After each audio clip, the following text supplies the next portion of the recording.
Number 2 lesson, যদি আপনি আল্লাহর কাছে প্রিয় হতে চান, এটার মানে এটা নয় যে আপনি বিশাল বড় ফ্যামিলির মানুষ হবেন। No, the matter is not like that. কিভাবে আমরা জানলাম রাবিয়া বসরির বাবা কি ধনী ছিলেন না গরিব ছিলেন? বুঝি নাই, ধনী না গরিব? গরিব ছিলেন। হি ওয়াজ নট রিচেস্ট ম্যান। গরিব ছিলেন তিনি, ধনী ছিলেন না। তো গরিব ছিলেন ঠিকই, কিন্তু আল্লাহর প্রিয় বান্দা ছিলেন। সুবহানাল্লাহ পড়েন। তো মাঝে মাঝে আমরা মনে করি আমরা তো গরিব, আল্লাহর কাছে মনে হয় আমাদের কোনো দাম নাই, আমরা মনে হয় জান্নাতে যাব না।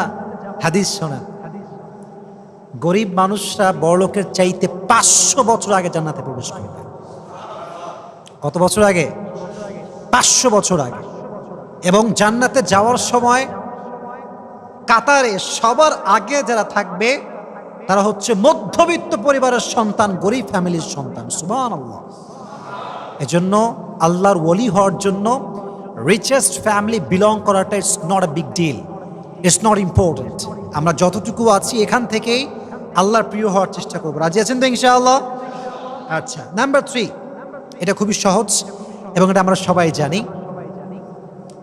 আপনাদেরকেও বলছি, স্বামীর জন্য জান্নাত হারাম যদি স্ত্রী নারাজ হয়, স্ত্রীর জন্য জান্নাত হারাম যদি স্বামী নারাজ হয়। কথা কি বোঝা যায়? কথা কি বোঝা যায়? স্বামীর জান্নাত স্ত্রীর উপর ডিপেন্ড করে, স্ত্রীর জান্নাত স্বামীর উপর ডিপেন্ড করে।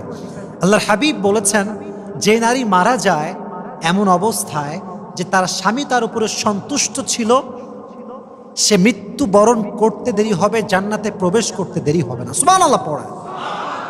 এই জন্য মেয়েদেরকে বলবো, যত বড় আল্লাহ ওয়ালি হন, যতই বোরকাওয়ালি হন না কেন, স্বামী যদি বলে যে না, my wife is not a good person, না, আপনার জান্নাত হারাম।